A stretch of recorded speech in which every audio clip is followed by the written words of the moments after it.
పరిశుద్ధ గ్రంథము నుంచి 103వ కీర్తన చదువుకుందాం. నా ప్రాణమా యెహోవాను సన్నతించుము. నా అంతరంగముననున్న సమస్తమా ఆయన పరిశుద్ధ నామమును సన్నతించుము. నా ప్రాణమా యెహోవాను సన్నతించుము. ఆయన చేసిన ఉపకారములలో దేనిని మరువకుము. ఆయన నీ దోషములన్నిటినీ క్షమించువాడు, నీ సంకటములన్నిటినీ కుదుర్చువాడు. సమాధిలో నుండి నీ ప్రాణమును విమోచించుచున్నాడు. కరుణా కటాక్షములను నీకు కిరీటముగా ఉంచుచున్నాడు. పక్షిరాజు యవనము వలె నీ యవనము క్రొత్తదగుచుండునట్లు మేలుతో నీ హృదయమును తృప్తిపరుచున్నాడు.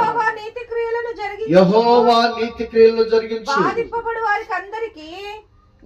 నీతి క్రియలు జరిగించుచు బాధింపబడి వారందరికీ న్యాయము తీర్చును. ఆయన మోషేకు తన మార్గములను తెలియజేసెను. ఇశ్రాయేలు వంశస్థులకు తన క్రియలను కనపరిచెను. యెహోవా దయాదాక్షిణ్య పూర్ణుడు, దీర్ఘశాంతుడు, కృపా సమృద్ధి గలవాడు. ఆయన ఎల్లప్పుడు వ్యాజ్యమాడువాడు కాడు. ఆయన నిత్యము కోపించువాడు కాడు. మన పాపములను బట్టి మనకు ప్రతీకారము చేయలేదు. మన దోషములను బట్టి మనకు ప్రతిఫలం ఇయ్యలేదు. భూమి కంటే ఆకాశము ఎంత ఉన్నతముగా ఉన్నదో ఆయన యందు భయభక్తులు గల వారి ఎడల ఆయన కృప అంత అధికముగా ఉన్నది. పడమటికి తూర్పు ఎంత దూరమో ఆయన మన అతిక్రమలను మనకు అంత దూరపరిచి తండ్రి తన కుమారుల ఎడల జాలిపడు రీతిగా యెహోవా తన యందు భయభక్తులు గల వారి మీదను జాలిపడును. మనము నిర్మింపబడిన రీతి ఆయన తెలిసే ఉన్నది. మనం మట్టివారమని ఆయన జ్ఞాపకం చేసుకొనుచున్నాడు. నరుని ఆయువు గడ్డి వలెనున్నది. అడవి పువ్వు పూయినట్లు వాడు పూయును. దాని మీద గాలి వీచగా అది లేకపోవును. ఆ మీదట దాని చోటు దాన్ని నెరుగుదు. ఆయన నిబంధనను గైకొనుచు ఆయన కట్టడలను అనుసరించు నడుచుకొని వారి మీద యెహోవా యందు భయభక్తులు గల వారి మీద ఆయన కృప యుగ యుగములు నిలుచును. ఆయన నీతి వారికి పిల్ల తరములు నిలుచును. యెహోవా ఆకాశమందు తన సింహాసనమును స్థిరపరిచి ఉన్నాడు. ఆయన నీటి మీద రాజ్య పరిపాలన చేయుచున్నాడు. యెహోవా దూతలారా ఆయన ఆజ్ఞకు లోబడి ఆయన వాక్యము నెరవేర్చు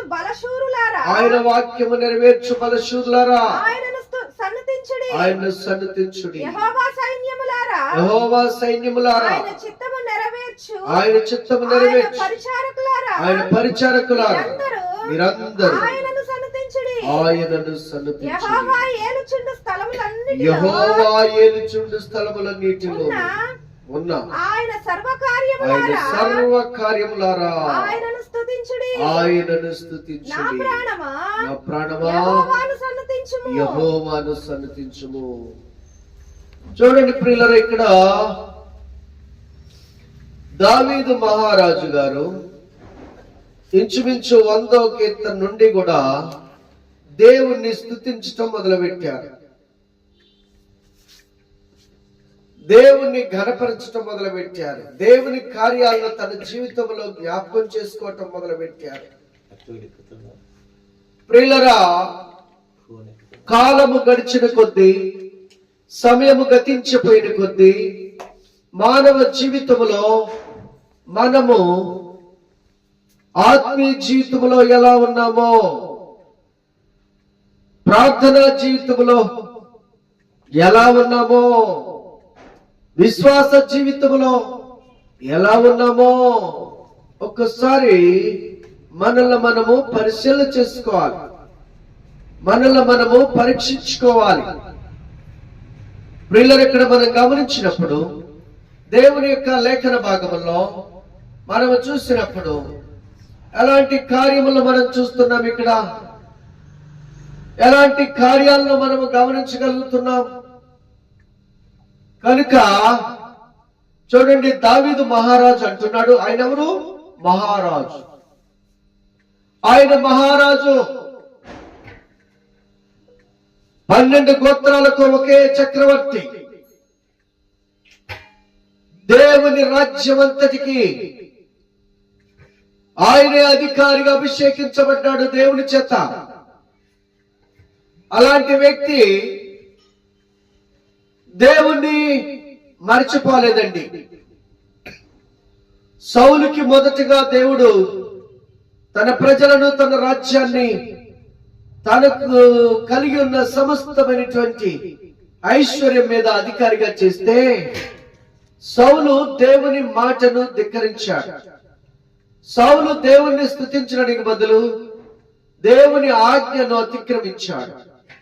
కానీ దావీదు జీవితంలో మనం చూసినప్పుడు ప్రియులరా, దావీదు గారు దేవుడు తనకిచ్చినటువంటి ఆధిక్యతను బట్టి, అధికారమును బట్టి, రాజ్యాన్ని బట్టి,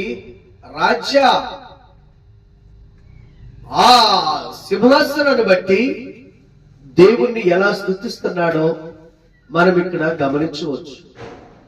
తన జీవితము తాను లెక్కించువాడుగా ఉంటున్నాడు దావీదు. దావీదు మహారాజు గారు తన బ్రతుకు దినములను లెక్కించుకుంటున్నట్లుగా మనం చూస్తున్నాం. ఆయన చెప్పుచున్న సత్యం ఏమిటంటే, నా ప్రాణమా, నా అంతరంగమునున్న సమస్తమా. అంటే ఏమున్నాయి అంతరంగములో? అవయవాలు.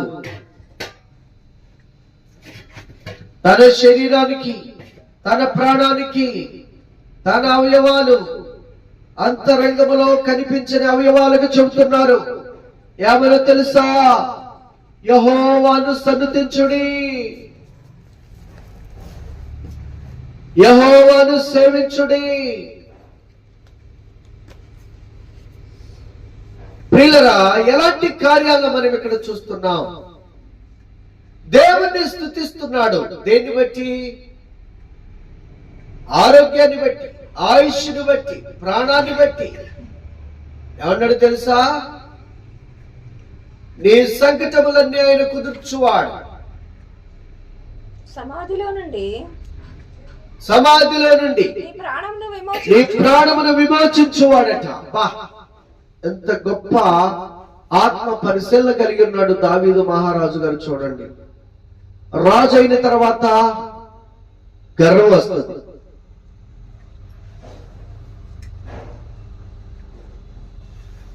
రాజు అయిన తర్వాత ఆస్తి, అంతస్తులు, అధికారము పెరుగుతుంది కాబట్టి సహజంగా గర్వం వస్తుంది. కానీ దావీదు మహారాజులో గర్వం కనిపించబోగా ఆయన దేవుని ఎదుట తన శక్తి ఏంటో, తన బలం ఏంటో దేవుని దగ్గరికి వచ్చినప్పుడు ఎంత తక్కువ చేసుకొని ఆయన ప్రార్థిస్తున్నాడో చూడండి. ఆ దావీదు మహారాజు గారు రాజయుండి కూడా అతడు దేవుని సింహాసనం ఎద్దుకు వచ్చినప్పుడు ఆయన ఏమంటున్నారు అంటే, మానవుని యొక్క ప్రాణము అడవి పువ్వు లాంటిది, గడ్డి లాంటిది.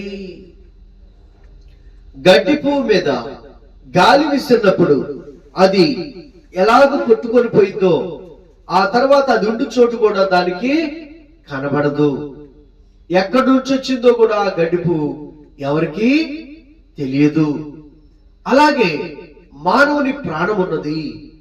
అలాంటి మానవ ప్రాణాన్ని, నరుని ప్రాణాన్ని దేవుడు నరుల్లో ఉంచినందుకు నరుడు ఎంతగా స్తుతించాలి, ఎంతగా దేవుని గణపరచాలి.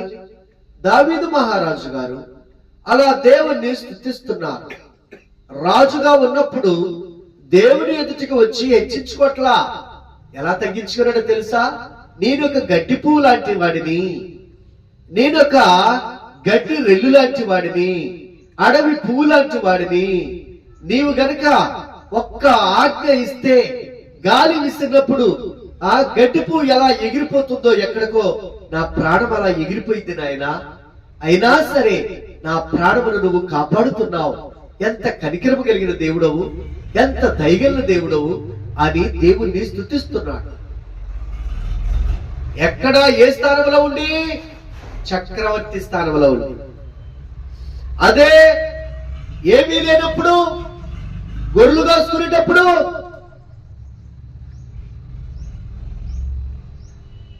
ఆరుగోళ్ల జాండ ఉన్నటువంటి గొల్యాతు ఎదురు పడినప్పుడు ఏమన్నాడు?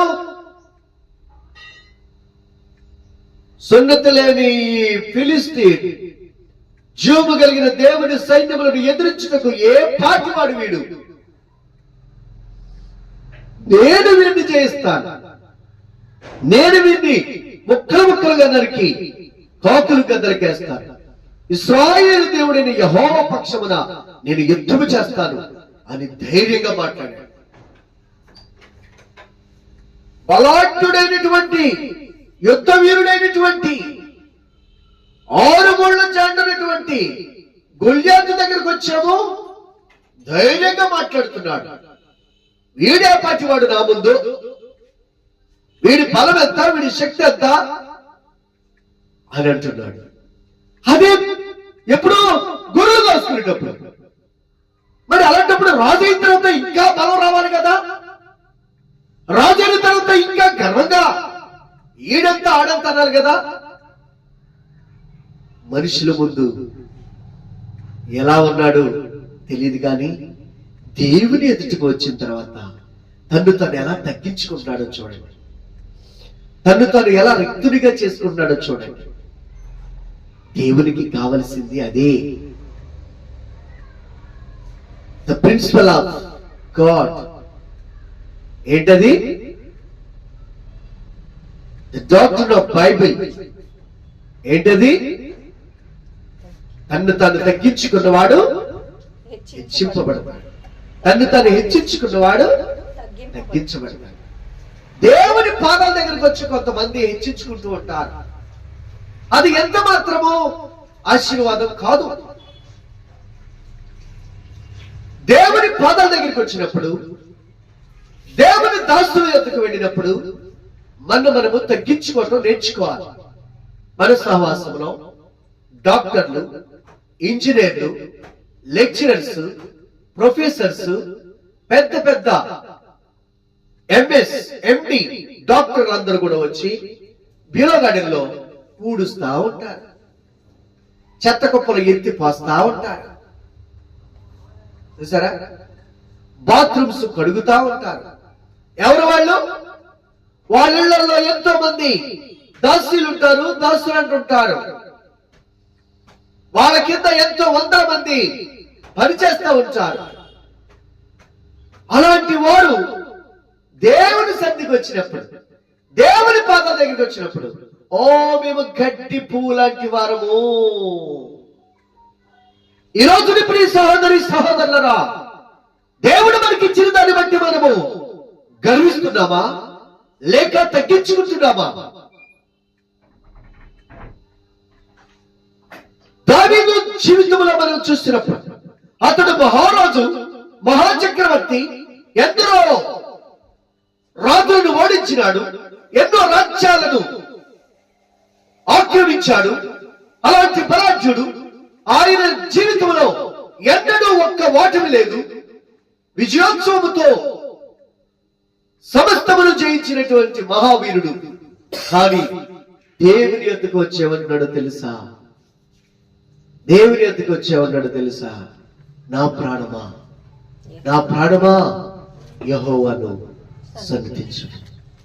నా అంతరంగమునున్న సమస్త అవయవాలారా యెహోవాను స్తుతించండి. ఎందుకంటే ఆయన ఇచ్చిన జీవితం ఇది, ఆయన ఇచ్చిన ఆయుష్ ఇది, ఆయన ఇచ్చిన అవయవాలు చక్కగా పనిచేస్తున్నాయి. గుండె పనిచేయటం ఎవరి వల్ల అయింది? నువ్వు నేను పనిచేయమంటే చేసిందా? డాక్టర్ల పనిచేయమంటే చేసిందా? బ్రెయిన్ ఎవరు పనిచేయమంటే చేస్తుంది? కిడ్నీ ఎవరు పనిచేయమంటే చేస్తుంది? ఊపిరితిత్తులు ఎవరు పనిచేయమంటే చేస్తున్నాయి? ముక్కు ఎవరు పనిచేయమంటే చేస్తుంది? జీర్ణక్రియ ఎవరు అరుగుదలిస్తే అరుగుతుంది? ఇవన్నీ దేవుని సృష్టి, దేవుని సృష్టి. దేవుడు పెట్టినటువంటి అవయవాలు వాటి పనులు అవి క్రమంగా జరిగిస్తున్నాయి. మనము నిద్రపోతున్నా గాని గుండె తన పని చేస్తానే ఉంటుంది. మనము నిద్రపోతున్నా గాని ముక్కు తన పని చేస్తానే ఉంటుంది. మనం నిద్రపోతున్నా గాని కిడ్నీలు తన పని చేస్తానే ఉంటాయి. మనం నిద్రపోతున్నా గాని జీర్ణక్రియ ప్రేవుల్లో జరుగుతూనే ఉంటుంది. ఏంటిది? ఇది దేవుని సృష్టి, ఇది దేవుని ఆజ్ఞ, ఇది దేవుని దైవ కార్యములు జరుగుతున్నాయి. కాబట్టి దేవుని చేసిన ఈ మహాకార్యాలను బట్టి దావీదు గారు అంటున్నారు, నా అంతరంగమునున్న సమస్త అవయవాలారా మీరు ఇప్పటికీ ఆరోగ్యంగా ఉన్నారంటే, ఆయుష్ కలిగి ఉన్నారంటే, చక్కగా పనిచేయగలుగుతున్నారంటే అది దేవుని కృప. ఏంటదే? దేవుని కృప. కనుక ఆయన్ని స్తుతించండి, ఆయన్ని ఘనపరచండి.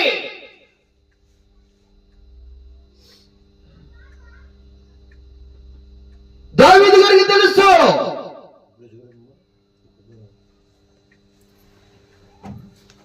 మనము మన జీవితము గడ్డి లాంటి వారి, అడవి పువ్వు లాంటి వారు. మరి గాలి విసిరినప్పుడు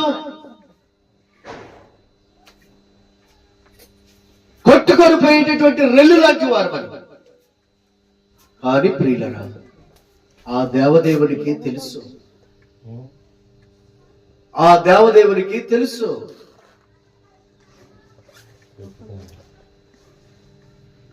కనుక మనము గ్రహించాలి, దేవుని స్తుతించాలి. ఎందుకో తెలుసా?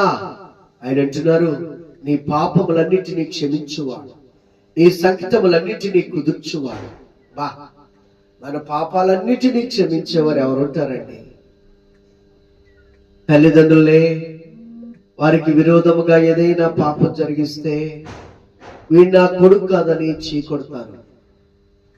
అలాంటి స్థితిలో ఆ మహాతండ్రి మనము ఎంత పాపములో బ్రతికినప్పటికీ ఆయన మనల్ని క్షమిస్తున్నారు. ఆయన మన పట్ల దయా దాక్షిణ్యాలను కనపరుస్తున్నారు. ఎంత గొప్ప కార్యం ఇది! ఎంత గొప్ప ఆశ్చర్యమైనటువంటి విషయం ఇది! ప్రియులరా, ఈ దైవ కార్యాలు మన జీవితంలో మనం చూసినప్పుడు దేవుణ్ణి మనము స్తుతించాలి. ఇంకా దావీదు గారు అంటున్నారు, దేవుని యొక్క ప్రేమ ఎంత గొప్పదో ఆయనకి తెలుసు. ఒకటి, మానవుని జీవితము ఎలాంటిదో ఆయన గ్రహించాడు. మానవుని ప్రాణము ఎంత అల్పమైందో గ్రహించాడు.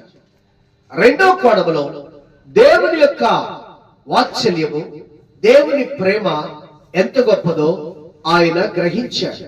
చూడండి ఒకసారి మనం గుర్తించినట్లయితే, ఆయన దేవుణ్ణి ఎలాగో స్తుతిస్తున్నాడో ఆ విషయాలను, ఆయన దయా దాక్షిణ్యాలను ఎలాగో ఘనపరుస్తున్నాడో మనం చూస్తే ఆశ్చర్యం వేస్తుంది. చూడండి ప్రియులరా, ఒకసారి మనము చదివినట్లయితే ఒకసారి మనం చూడండి. 3వ వచనం చదవండి. 1, 3, 4. ఆయన నీ దోషములన్నిటినీ క్షమించువాడు, నీ సంకటములన్నిటినీ కుదుర్చువాడు, సమాధిలో నుండి సమాధిలో నుండి నీ ప్రాణమును నీ ప్రాణమును విమోచించుచున్నాడు. కరుణా కటాక్షములు నీకు కిరీటముగా ఉంచుచున్నాడు. పక్షిరాజు యవ్వనము వలె నీ యవ్వనము క్రొత్తదగుచుండునట్టు మేలుతో నీ హృదయమును తృప్తిపరచు. ఇన్ని కార్యాలు చేస్తున్నాడు. ఇన్ని కార్యాలు చేసే దేవుడు. తర్వాత 7వ వచనం నుంచి 8వ వచనం నుంచి యెహోవా చూడండి, దేవుడు ఏమై ఉన్నారో దావీదు మహారాజు గారికి తెలుసు. ఈ రోజున దేవుడు ఏమై ఉన్నారో నీకు తెలుసా? చూడండి, దావీదు మహారాజు గారు ఏమన్నారంటే, యెహోవా దయా దాక్షిణ్య పూర్ణుడు, దీర్ఘశాంతుడు, కృపా సమృద్ధి గలవాడు, ఆయన ఎల్లప్పుడూ వ్యాజ్యమాడువాడు కాడు, ఆయన నిత్యము కోపించువాడు కాడు. మన పాపముల బట్టి మనకు ప్రతీకారము చేయలేదు, మన దోషముల బట్టి మనకు ప్రతిఫలం ఇయ్యలేదు. భూమి కంటే ఆకాశము ఎంత ఉన్నతముగా ఉన్నదో ఆయన యందు భయభక్తులు గలవారి ఎడల ఆయన కృప అంత అధికముగా ఉన్నది. పడమటికి తూర్పు ఎంత దూరమో ఆయన మన అతిక్రమములను మనకు అంత దూరపరిచి ఉన్నాడు. తండ్రి తన కుమారుని ఎడల జాలిపడును. యెహోవా తన యందు భయభక్తులు గలవారి ఎడల జాలిపడును. చూడండి ప్రియులరా, దావీదు మహారాజు గారు దేవుని శక్తి ఏంటో, దేవుని గుణాతిశయములేంటో ఆయనకి తెలుసండి. ఈ రోజున దేవుడు అంటే కొంతమంది ఏమనుకున్నారంటే శిక్షించేవాడు, కొంతమంది ఏమనుకున్నారంటే తీర్పు తీర్చేవాడు, కొంతమంది ఏమనుకున్నారంటే ఆయన కోరింది ఇవ్వకపోతే మనలను శపిస్తాడు. ఇవి కానీ మన దేవుడు, మన రక్షకుడు, ఈ లోకాన్ని సృష్టించిన సృష్టికర్త అయిన దేవదేవుడు ఎలాంటి గుణలక్షణములు కలిగి ఉన్నారో, ఎంత ప్రేమ కలిగిన దేవుడో దావీదు మహారాజు గారు వివరిస్తున్నారు. ఎంత గొప్ప దేవుడట ఆయన! మన ప్రభు అయిన దేవుడు యెహోవా దయా దాక్షిణ్య పూర్ణుడు. ఏంటట? దయా దాక్షిణ్య పూర్ణుడట. ఎంత గొప్ప విషయమో చూడండి. మన దేవుడు ఆయనకున్నటువంటి గుణాతిశయములు ఎంత ఉన్నతమైనవో దావీదు మహారాజు గారు వివరిస్తున్నారు. యెహోవా దయాదాక్షిణ్య పూర్ణుడు, దీర్ఘశాంతుడు, కృపా సమృద్ధి గలవాడు, ఆయన ఎల్లప్పుడూ వ్యాజ్యమాడువాడు కాడు, ఆయన నిత్యము కోపించువాడు కాడు. మన పాపమును బట్టి మనకు ప్రతీకారము చేయలేదు, మన దోషమును బట్టి మనకు ప్రతిఫలం ఇయ్యలేదు. ఎంత గొప్ప దేవుడు చూడండి. దీన్ని మనం గ్రహించగలుగుతున్నామా? నిజంగా మనం చేసిన పాపాలను బట్టి మనకు ప్రతీకారం చేస్తే, మన దోషాలను బట్టి మనకు ప్రతిఫలం ఇస్తే ఏమై ఉండేవాడు? ఇప్పటికల్లా మట్టిలో కలిసిపోయి ఉండేవారిని, సమాజమే మనల్ని మర్చిపోయి ఉండేది. కానీ మన దేవుడు ఎంత దయగలిగిన దేవుడో, ఎంత కనికర సంపన్నుడో దావీదు మహారాజు గారు గ్రహించారు. ఈ రోజు నువ్వు గ్రహిస్తున్నావా? నువ్వు ఆరాధిస్తున్న దేవుడు, నువ్వు స్తుతిస్తున్నటువంటి నజరేయుడైన యేసు ప్రభు ఎంత దయా దాక్షిణ్య పూర్ణుడు, ఎంత దీర్ఘశాంతుడు, ఎంత కృపా సమృద్ధి కలిగిన దేవుడో. ఆయన నిత్యము కోపించే దేవుడు కాడు, ఆయన ఎల్లప్పుడూ వ్యాజ్యమాడే దేవుడు కాడు. మన పాపాలను బట్టి మన ప్రతీకారము చేసే దేవుడు కాదు, మన దోషాలను బట్టి మనకు ప్రతిఫలం ఇచ్చే దేవుడు కాదు. ఎందుకంటే మానవుని ఎంత ప్రేమించారు ఆయన? ఎందుకంటే మానవునికి ఎంత అధికారం ఇస్తున్నారు? తప్పు చేసినా ఎందుకు శిక్షించట్లేదండి? ఎందుకో తెలుసా? తన కుమారులం, ఆయన బిడ్డలం మనం. ఈ భూమి మీద సర్వ సృష్టిని సృష్టించిన దేవుడు సమస్తమును కూడా మంచిది మంచిది అనుకుంటూ వచ్చారు. కానీ నరుణ్ణి సృజించిన తర్వాత తన స్వరూపమందు, చదవండి 27 నుంచి చదవండి, ఆది కాండము 1వ అధ్యాయం 27 నుంచి చదవండి.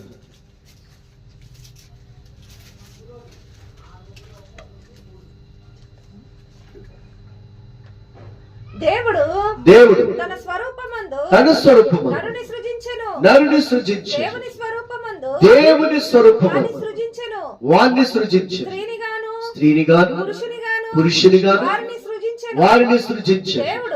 దేవుడు వారిని ఆశీర్వదించెను. అబ్బా, ఏమండి, భూమిని, ఆకాశమును, నక్షత్రములను, సకల చరములైనటువంటి జీవరాశులను, భూచరములను, జలచరములను, పక్షులను, జంతువులను, ఆ చక్కని మొక్కలను, పుష్పములు, పుష్ప జాతులను, మహావృక్షములను అన్నిటినీ సృష్టించాడు. అంత బాగుంది బాగుంది బాగుంది అనుకున్నారట. కానీ చివరిలో ఆయన స్వరూపమందు నరుని సృజించిన తర్వాత దీవిస్తున్నారట. ఏం చేస్తున్నారండి? దీవిస్తున్నారు. మానవుడు తెలుసుకోవాల్సిన సత్యం ఏంటంటే, నీవు దీవించబడినటువంటి వ్యక్తివి, ఆశీర్వదించబడిన వ్యక్తివి. ఆదిలోనే దేవుడు నిన్ను దీవించారు, ఆదిలోనే దేవుడు నిన్ను ఆశీర్వదించారు. నీవు శాపానికి కర్తవు కాదు. నీవు పాపముకు శక్తి, పాపం వల్ల వచ్చే ఉచితమైన మరణాన్ని పొందుకోవడానికి అధికారం లేదు. ఎందుకంటే దేవుని దీవెన నీతో ఉన్నది.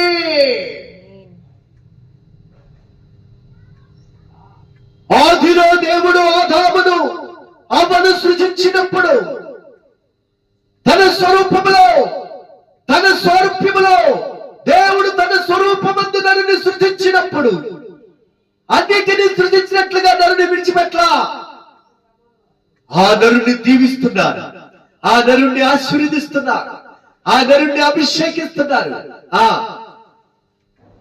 దేవుడని యెహోవా వారిని ఆశీర్వదించెను. ఇట్లనగా మీరు ఫలించి అభివృద్ధి పొంది విస్తరించి భూమిని నిండించి దానిని లోపరుచుకొనుడి. సముద్రపు చేపలను ఏమండి, ఎంత దీవెన చూడండి. ఇవాళ మానవుడు పెద్ద పెద్ద తిమింగలాలను కూడా లోపరుచుకుంటున్నాడు. మానవుడు పెద్ద పెద్ద డైనోసార్ లాంటి, సింహాలు, పులులు, ఏనుగులు లాంటి బలమైనటువంటి మృగాలు సైతం లోపరుచుకుంటున్నాడు. కారణం ఏంటి తెలుసా?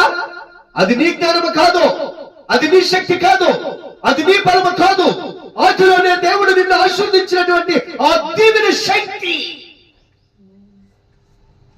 ఆ దేవుడు నిన్ను అభిషేకించిన అభిషేకపు శక్తి.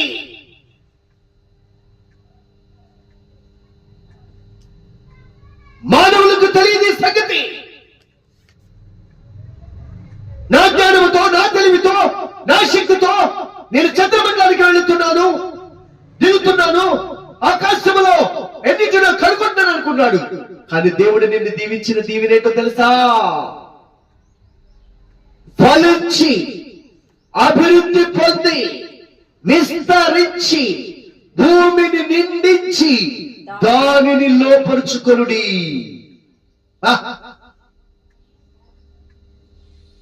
జలచరములు కావచ్చు, భూచరములు కావచ్చు, అన్నింటినీ నీకు లోపరుస్తున్నాను.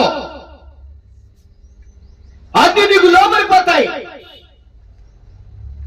ఆ శక్తిని, ఆ జ్ఞానమును, ఆ అధికారమును నేను నీకు ఇస్తున్నాను. మనుషుడు తెలుసుకోవాల్సిన సత్యం ఇది. ఈ రోజున మనము దేవుని మహాకృపను బట్టి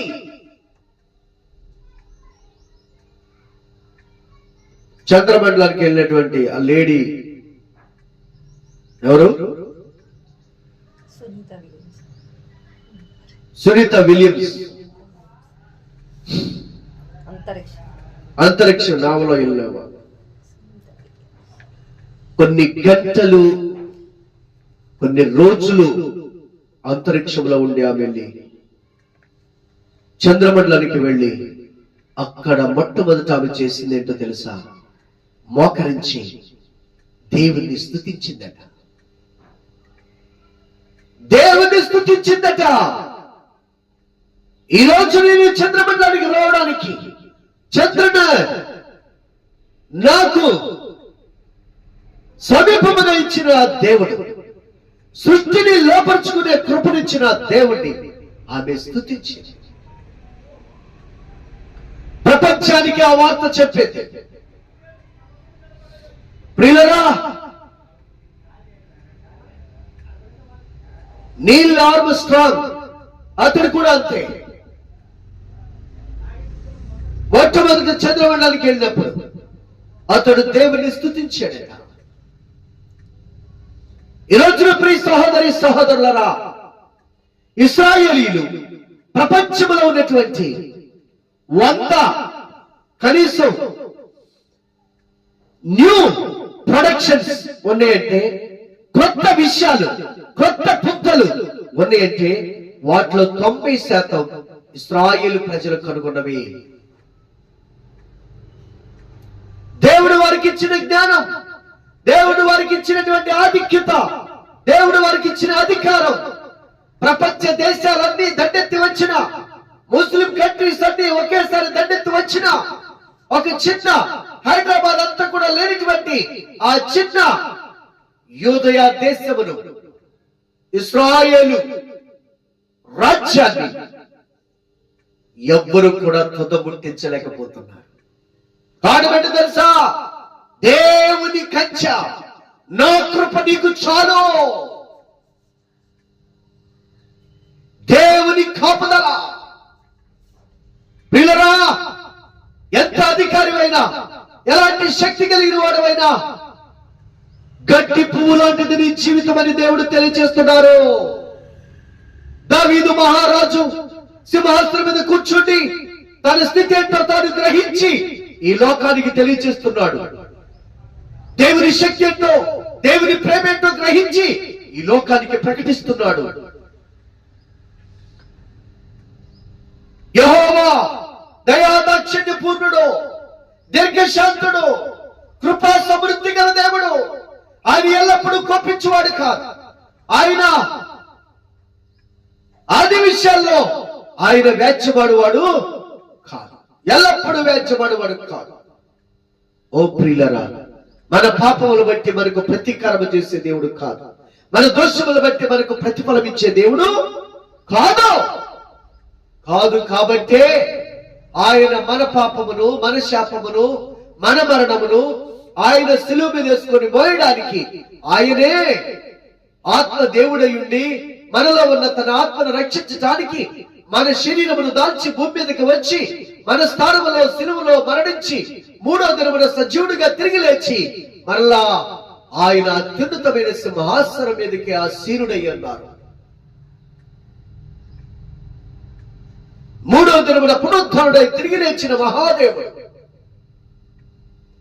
నిన్ను నన్ను పునరుద్ధాన శక్తితో చనిపోయినను తిరిగి లేపుటకు శక్తి కలిగిన దేవుడు. దావీదు గ్రహించాడు. మరి నీవు నేను గ్రహించగలుగుతున్నావా? ఇంకొకటి ఆయన 3వ విషయం ఏం చెబుతున్నాడో తెలుసా? ప్రియులరా, 1 అవయవాల విషయంలో ఆయన దేవుడు ఎంతగా కాపాడుతున్నారో ఆయన స్తుతిస్తున్నాడు. 2 మానవ జీవితం ఎంత అల్పమైందో, ఎంత బలహీనమైందో గ్రహించి ప్రజలకు ప్రకటిస్తున్నాడు. 3వది, మన దేవుడు ఎంత ప్రేమ కలిగిన వాడో, ఎంత దయా దాక్షిణ్యములు కలిగిన దేవుడు ఆయన గుణాతిశయములను వివరిస్తున్నాడు. ఇక 4వ విషయానికి వచ్చినట్లయితే శాశ్వతమైన దీవెనల గురించి ఆయన పొందుకోవాలని మనకు ప్రకటిస్తున్నారు. చూడండి ఏమనుందో తెలుసా? 17వ వచనం నుంచి అనుకుంటాను, చూడండి ఒకసారి. ఆయన నిబంధనను గైకొనుచు, ఆయన కట్టడలను అనుసరించి నడుచుకుని వారి మీద, యెహోవా యందు భయభక్తులు గల వారి మీద ఆయన కృప యుగ యుగములు నిలుచును. ఏమండి, మానవుడు తెలుసుకోవాల్సిన ఒక మహా గొప్ప సత్యం అన్నది ఇక్కడ. యుగ యుగాలు ఈ భూమి మీద ఉండే మానవుడు ఉన్నాడా? లేడు. యుగ యుగాలు నువ్వు సంపాదించిన ఆస్తి ఉంటుందా? ఉండదు. యుగ యుగాలు నువ్వు సంపాదించిన బంగారం ఉంటుందా? ఉండదు. యుగ యుగాలు నువ్వు సాధించినటువంటి ఉద్యోగం ఉంటుందా? ఉండదు. 60 సంవత్సరాలు వస్తే గెట్ అవుట్ అంటారు. ఎంత ఉద్యోగస్తున్నైనా. అవును ప్రియులారా, కానీ దేవుడిచ్చే ఆశీర్వాదం, దేవుడిచ్చే దీవెనలు ఎప్పటి వరకు ఉంటాయో తెలుసా? ఎంతవరకు ఉంటాయో తెలుసా? మానవుడు అనుకుంటున్నాడు ఈ భూమి మీద ఉన్న వాటిని మనము సంపాదించాలి, ఇంకా 100 సంవత్సరాలు మనము వాటితో అనుభవించాలనుకుంటున్నాడు. కానీ మానవుని ప్రాణము నీటి పొడుగు లాంటిదని, ఏంటి గడ్డి లాంటిదని చెప్పిన దేవుడు అలాగే సంపాదించిన వాటిని అనుభవించకుండానే వెళ్ళిపోతున్నారు. కాలగర్భంలో కలిసిపోతున్నారు. రాజులు చూశాము, గొప్ప గొప్ప ప్రధానులు చూశాము, అధికారులు చూశాము, శాస్త్రవేత్తలను చూశాము, సినీ తారులు చూశాము, స్పోర్ట్స్ గేమ్స్ రకరకాలైనటువంటి ఆట పాటల గాళ్ళు చూస్తున్నాము. అందరూ కూడా కోట్లు సంపాదించారు, వెండి బంగారములు సంపాదించారు, మణి మాణిక్యాలతో తొలతూగుదారు. కానీ 100 సంవత్సరాల లోపులోనే లోకాన్ని విడిచి వెళ్ళిపోయారు. కానీ దేవుడిచ్చే ఆశీర్వాదం, దేవుడిచ్చే దీవెన ఒకరోజు, 1 సంవత్సరమో, 1 తరానికో కాదట, 1 తరానికో కాదట. ఆయన నీతి చూడండి ప్రియులరా, యెహోవా కట్టడలు, ఆజ్ఞలు, విధులు గైకొని వారి మీదను, ఆయన యందు భయభక్తులు గల వారి మీదను ఆయన కృప యుగ యుగములు ఉండునట. ఆయన నీతి వారికి, వారి పిల్లల పిల్లల పిల్లలకును నిలుచునట. వారి పిల్లలకు నిలుచును. తరాలు, యుగాలు. అందుకని ఆయన్ను ప్రేమించి ఆయన ఆజ్ఞలు గైకుని వారి ఆయన కృప ఎప్పటి వరకంట? 1000 తరాల వరకు ఉండిద్దన్నారు. 1000 తరాలు.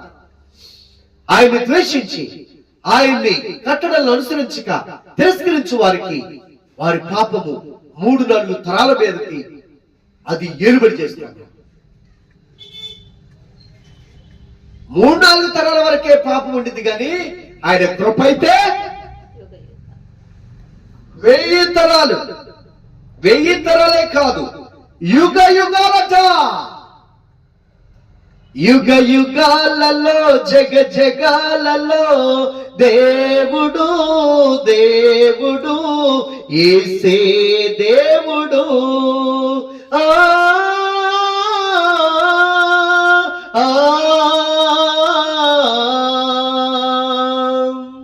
ఏంటంట? తరతరాలలో, యుగ యుగాలలో ఆయనే దేవుడు, యేసే దేవుడు. భూమిని సృష్టించక మునుపు, లోక పునాదులు లేనప్పుడు దేవుడు దేవుడు యేసే దేవుడు. దేవుడు దేవుడు యేసే దేవుడు. భూమి పుట్టక ముందే, లోకపు పునాదులు వేయబడక ముందే ఉన్న దేవుడైనా ఆ మహాదేవుడు మానవుడికిచ్చే ఆశీర్వాదము, మానవుడికిచ్చే కృప, మానవుడికిచ్చే నీతి, వీటిని లోకము విలువగా ఎంచదు. లోకము వేటిని విలువగా ఎంచుతుందో అది పరలోకములో విలువ లేనిది. పరలోకములో ఏమి విలువైనవో వాటిని లోకము విలువగా ఎంచదు. ఈ సత్యాన్ని మనము గ్రహించాలి. లోకములో విద్యకు విలువ, లోకములో అధికారికి విలువ, లోకములో ఆస్తిమంతులకు విలువ, లోకములో అండదండలు కలిగిన వారికి విలువ, లోకములో అధికారము కలిగిన వారికి విలువ, ఆస్తిపాస్తులు కలిగిన వారికి విలువ. కానీ పరలోకములో ఇవేవి పనికిరావు. నిత్యత్వానికి ఇవేవి ఉపయోగపడవు. అక్కడ కావాల్సింది దేవుని కృప, దేవుని నీతి. మానవుడు ఈ దినమున భక్తి చేయిస్తున్నాడు. దేని కొరకు తెలుసా? ఈ లోకంలో ఉన్న వాటిని సంపాదించుకోవడం కోసం, ఈ లోకంలో ఉన్న వాటిని పోగు చేసుకోవడం కోసం. కానీ దేవుని వాక్యము ఒక మహారాజు, మహా చక్రవర్తి ఏం చూస్తాడో తెలుసా? యెహోవా యొక్క కట్టడలను అనుసరించండి, యెహోవా యొక్క ఆజ్ఞలను గైకొనండి, ఆయన యందు భయభక్తులు కలిగి బ్రతకండి, ఆయన కృప తరతరములు మీకుండింది, ఆయన నీతి మీకును మీ పిల్లల పిల్లలకు మీదను నిలుస్తుంది. దేవుని నీతి మానవుని నీతి మురికుండ లాంటిది. దేవుని నీతి నిన్ను నిత్య జీవానికి చేరుస్తుంది. దేవుని కృప నీ పాపములన్నింటినీ, నీ సంకటములన్నింటినీ కుదురుస్తుంది. నీ జీవితంలో కావలసినటువంటి అన్నిటినీ నీకు సమకూరుస్తుంది. అదే ఆయన కృప. ఆశించకుండా ఇచ్చేదే కృప. దేవుడి నీ నుంచి ఏది ఆశించకుండా నీకు అనుగ్రహించబడేదే దేవుడిచ్చే కృప. అది పాప క్షమాపణ కావచ్చు, అది నిత్య జీవము కావచ్చు. అవును ప్రియులారా, పౌలు గారు ప్రార్థించారు, నాయనా ఈ కడుపు బాధ, ఈ కడుపు నొప్పి నేను తట్టుకోలేకపోతున్నాను, నన్ను స్వస్థపరచు ప్రభు అంటే, ప్రభు అన్నారట, నా కృప నీకు నా కృప నీకు చాలును. ఒక భక్తుడు పాట పాడారు, చాలునయా చాలునయా నీ కృప నాకు చాలునయ్యా. ఏంటట? నీ కృప నాకు చాలు. ఆయన కృప నీతో ఉంటే, ఆయన సన్నిధి నీతో ఉంటే, ఆ దేవదేవుడు నీతో ఉంటే ఇక నీకేం కుదువండి, ఇక నీకేం కొరత? జీవానికి అధిపతి, మరణమును జీవుగా మార్చగలిగిన వాడు, లేని వాటిని ఉన్నట్టుగా చేయగలిగిన వాడు, ఉన్న వాటిని లేకుండా నీకున్న సంకటములన్నింటినీ కుదుర్చువాడు, నీ దోషములన్నింటినీ పరిహరించి నిన్ను పవిత్ర పరచువాడు. అలాంటి కృప కలిగిన దేవుని కృప నీకుంటే చాలదా? పౌలు గారితో దేవుడు అన్నారు, నా కృప నీకు చాలయ్యా.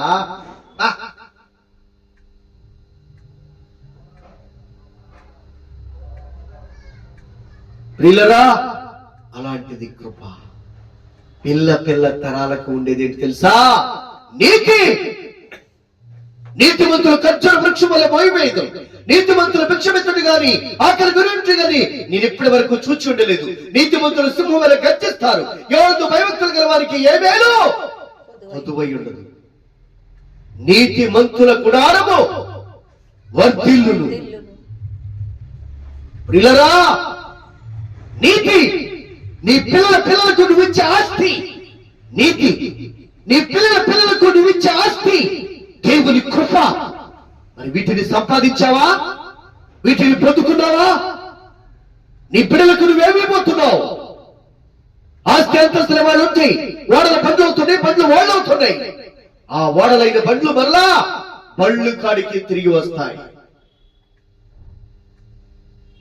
కనుక దేవుడిచ్చే ఈ కృపలన్నిటి విషయంలో దేవుణ్ణి స్తుతిస్తున్నామా? దేవుణ్ణి గణపరుస్తున్నామా? దావీదు మహారాజు మహాచక్రవర్తిగా ఉండి కూడా ఆయన దేవుణ్ణి స్తుతిస్తున్నాడు, దేవుణ్ణి ఆరాధిస్తున్నాడు. ఈ రోజున మనము దేవుణ్ణి స్తుతిస్తున్నామా? ఈ సంవత్సరంలో దేవుడు చేసిన మేలు, ఈ సంవత్సరంలో దేవుడు చేసిన ఉపకారములు, ఈ సంవత్సరంలో దేవుడు చేసినటువంటి గొప్ప ఉన్నతమైనటువంటి ఆయన కృపా కార్యములు బట్టి మనము దేవుణ్ణి స్తుతించాలి, మనము దేవుణ్ణి ఆరాధించాలి. నిజంగా ఎంతో మంది ఎన్నో రకాలుగా గేలి చేశారు. రవి గారు కూడా చాలా సార్లు చెప్పారు, ఇక్కడ ఎవరు కట్టలేరు. ఒక ఆయన కట్టడం మొదలుపెట్టి సన్సైడ్ వరకు కట్టి కూడా ఆపేసుకొని ఆయన అనారోగ్యం పాలైపోయి అమ్ముడుకొని వెళ్ళిపోయాడు. ఇక్కడ ఎవరు కూడా కట్టడము కట్టలేరు అని అన్నారు. కానీ దేవుడు మన శక్తికి మించి, మన యొక్క స్తోమతకు మించి ఆయనకి అసాధ్యమైనది ఏమీ లేదని మరొకసారి ఆయన చాటుకున్నారు. కనుక ప్రియులారా, ఆయన సమస్తమును సమకూర్చగలిగిన దేవుడు, సమస్తమును చేయటకు శక్తి కలిగిన దేవుడు.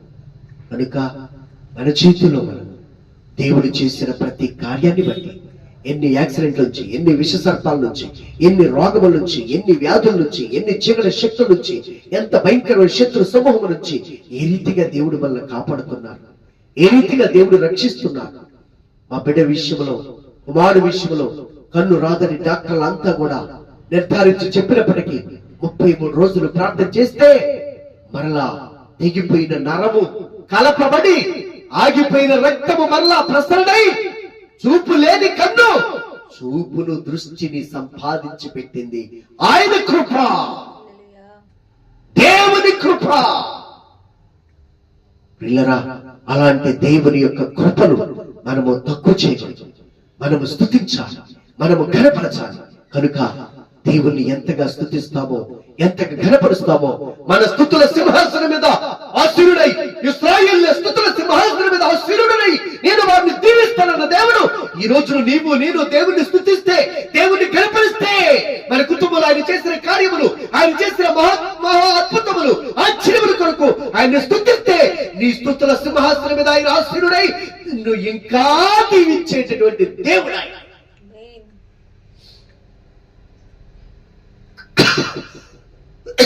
కావాలా? ఆత్మ సంబంధమైన దీవెన, ఆయన తరతరములు ఉండే కృపని కావాలా? నీ పిల్ల తరాలకు ఉండే ఆయన నీతిని కావాలా? ఇవి శాశ్వతమైన దీవెన, ఇవి శాశ్వతమైన ఆశీర్వాదాలు. వీటిని నీ బిడ్డలకు తరతరాలకు పంచటానికి దేవుడిస్తున్నటువంటి తరుణం ఇది, దేవుడిస్తున్న సమయం ఇది. అందుకే మనం బ్రతుకున్నాం, అందుకే దేవుడు ఇంకా మనల్ని సజీవులుగా ఉంచారు. వీటిని మనం సంపాదించి మన బిడ్డలకు పంచిపెట్టేటటువంటి భక్తులుగా ఉండాలి. కనుక ప్రియులరా, దేవుని స్తుతిస్తున్నామా? దావీదు మహారాజు ఎల్లప్పుడూ దేవుని స్తుతించేవాడు, ఎల్లప్పుడూ దేవుని స్తుతించేవాడు. గొర్రెలు కాసుకునేవాడు, ఎందుకు పనికిరాని వాడు. దేవుని స్తుతిస్తా ఉంటే ఆ స్తుతుల సింహాసనం మీద ఆశీనుడైన దేవుడు గొర్రెలు కాసుకునే దావీదు, దావీదు నీ స్తుతుల సింహాసనం మీద నేనుండి నిన్ను ఎంత దీవిస్తున్నాను తెలుసా?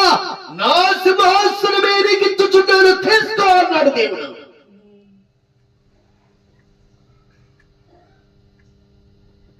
అంత మహా గొప్ప దేవుడు, అంత ప్రేమ కలిగిన దేవుడు మన దేవుడు. దావీదు ఎల్లప్పుడూ దేవుని స్తుతించేవాడు, దేవుని గణపరిచేవాడు. తన ప్రాణముతో, తన అంతరంగంతో, తన అభిమానంతో ఎప్పుడు చెప్పుకునేవాడు, స్తుతించండి స్తుతించండి. ఓ గిటార్ తీసుకొని, వేడు తీసుకొని ఎల్లప్పుడూ దేవుని స్తుతించడమే కాని పని. ఎవరు చేసే పనిది? పరలోకమందున్న దేవదూతలు చేసే పని. రాత్రి బవళ్ళు ఆయన్ని స్తుతిస్తూ ఉంటారు. కనుక ఈరోజు దావీదు సంకటములన్నీ కుదిర్చిన దేవుడు, దావీదు పాపములన్నింటినీ క్షమించిన దేవుడు, దావీదు స్తుతుల సింహాసనం మీద ఆశీనుడై గొర్రెలు కాసుకునే స్థానము నుంచి దేవుని రాజ్యాన్ని పరిపాలించేటువంటి మహా చక్రవర్తిగా దేవుడు ఎలా దీవించారో అలాంటి ఉన్నతమైనటువంటి దీవెన, ఉన్నతమైన ఆశీర్వాదాన్ని పొందుకోవటానికి దేవుడు నీకు కూడా ఒక అవకాశం ఇస్తున్నాడు. నీకు కూడా ఒక గొప్ప స్థానాన్ని దేవుడు సంకల్పించాలని, సమర్పించాలని ఆశపడుతున్నాడు. పొందుకుంటావా? అయితే మనం పరిశీలన చేసుకొని ప్రభు సన్నిధిలో దేవుని స్తుతిద్దాం, దేవుని స్తుతిద్దాం. నూతన సంవత్సరం రాకముందే దేవుని స్తుతుల సింహాసనం మీద మనం స్తుతించి ఆ స్తుతుల సింహాసనం మీద ఆయన ఆశీనుడై మనల్ని నూతన సంవత్సరంలో నూతన దీవెనలతో నింపబడాలి.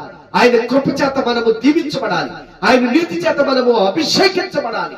వాటిని మన పిల్ల తరాలకు మనము పంచగలగాలి. కనుక ప్రియులరా, ఒక్కసారి మనం తగ్గించుకొని ప్రభు సన్నిధిలో ప్రార్థన చేసుకుందాం. మహాపరిశుద్ధుడైన తండ్రి, ప్రేమ నమ్మకమైన మా దేవా, మీ పాదాలకే స్తుతులు స్తోత్రములు. ఓ తండ్రి తండ్రి తండ్రి, మా స్తుతులకు పాత్రుడా, మా స్తోత్రములకు అర్హుడా. మా జీవితంలో మీరు చేసిన మేలును, మీరు చేసిన ఉపకారములు, మీరు చేసిన సమస్తమైన కార్యములను బట్టి తండ్రి మీకే స్తుతి స్తుతి స్తుతి స్తుతి స్తుతి స్తుతి, మీకే స్తోత్రము స్తోత్రము స్తోత్రము స్తోత్రము, మీకే కృతజ్ఞతాస్తుతులు మీకే కృతజ్ఞతాస్తుతులు మీకే కృతజ్ఞతాస్తుతులు. నేను బ్రతుకున్నట్టు అది మీ దయ, నేను బ్రతుకున్నట్టు అది మీ కనికరం. ఎన్ని యాక్సిడెంట్లు, ఎన్ని మరణాలు అయినా, ఎంత మంది అలాంటి పరిస్థితుల్లో చనిపోయినారు. అయ్యో నా తండ్రి, మీ స్తుతులు మీ స్తుతులు మీ స్తుతులు. మేము మా జీవితంలో చేయలేని కార్యములు మా జీవితంలో మీరు జరిగించుకుంటూ వచ్చారు. అందుకు మీకు స్తుతులు స్తుతులు స్తుతులు స్తుతులు స్తుతులు స్తుతులు ఆయన. తండ్రి మీకు స్తోత్రాలు, తండ్రి మీకు స్తోత్రాలు. మీ దయా దాక్షిణ్యం బట్టి మీ స్తుతులు, మీ కరుణ కటాక్షముల బట్టి మీ స్తుతులు, మీ కృప కనికరముల బట్టి మీ స్తుతులు. నాయనా నాయనా నాయనా మీకు వందనాలు, మీకు వందనాలు. దీర్ఘశాంతము కలిగిన దేవా మీ స్తుతులు, ప్రేమామయుడైన దేవా మీ స్తుతులు. మా పాపముల బట్టి మమ్మను నాయన శిక్షించిన దేవా మీ స్తుతులు, మా దోషముల బట్టి మమ్మను నా తండ్రి మాకు ప్రతిఫలం ఇవ్వకుండా కృప చూపిస్తున్న దేవా మీ స్తుతులు. తండ్రి మీ స్తోత్రాలు, మీ స్తోత్రాలు, మీ స్తోత్రాలు, మీ స్తోత్రాలు. అయ్యో మిమ్మల్ని దేవుడిగా కలిగి ఉండే భాగ్యం ఇచ్చినందుకు మీ స్తోత్రాలు. మీ యొక్క సువార్తను ప్రకటించేటటువంటి ఆధిక్యతను, అధికారం ఇచ్చినందుకు మీకు స్తోత్రములు. తండ్రి మీకు కృతజ్ఞతాస్తుతులు చెల్లిస్తున్నారు. ఇదిగో నా తండ్రి ఇద్దరు ముగ్గురుగా ఉన్నటువంటి నాయన సంఘములు, ఓ నా తండ్రి లెక్కలేని బలమైన జనాంగముగా మార్చబడినట్లుగా అభిషేకించగలిగిన దేవుడు మీరు, ఆశీర్వదించగలిగిన దేవుడు మీరు. అందుకే మీకు స్తుతులు చెల్లిస్తున్నాను, అందుకే మీకు స్తోత్రములు చెల్లిస్తున్నాను. వారిలో మంత్రుడు 1000 మందిను ఎన్నికలను బలమైన జనాంగముగా సెలవిచ్చిన దేవుడు. మీ వాగ్దాన శక్తిని, మీ వాగ్దాన యొక్క ప్రభావమును చూడగలిగిన భాగ్యమును మాకు దయచేయండి. తండ్రి మీరే మీ గొప్ప కార్యములు జరిగించమని ఈ బిడ్డలు దీవించి ఆశీర్వదించి, మేము ఎల్లప్పుడూ స్తుతిస్తూ ఎల్లవేళ స్తుతిస్తూ ఈ స్తుతుల సింహాసనం మీద మిమ్మల్ని ఆశీర్లుగా ఉంచి మీ చేత దీవించబడటానికి, మీ చేత ఆశీర్వదించబడటానికి స్తుతులతో నిండిన హృదయాన్ని మాకు దయచేయండి. కృతజ్ఞతతో నిండిన జీవితాలను మాకు దయచేయండి. ఎల్లవేళలా మీ యందు భయభక్తులు కలిగిన భక్తిని మాకు దయచేయండి. ప్రభువా మీరే కృప చూపించి నడిపించి మహిమ ఘనత ప్రభావములు పొందమని యేసు క్రీస్తు వారి యొక్క సర్వశక్తి కలిగిన నామమున దీనముగా ప్రార్థించి వేడుకొనుచున్నాము తండ్రి, ఆమేన్. మన తండ్రి అయినటువంటి దేవుని యొక్క దీవెన, కుమారుడైన యేసు క్రీస్తు వారి కృప, పరిశుద్ధాత్మ తండ్రి యొక్క అన్యోన్య సహవాసం కొన మనకును ఆశించిన ప్రతి బిడ్డకును తోడుగా విడిపించబడి రక్షించబడినట్లు పరిశుద్ధాత్మ నడిపించి మహిమ ఘనత ప్రభావములు ఆయన పొందునుగాక. ఆమేన్. వందనాలండి, మీకు వందనాలు.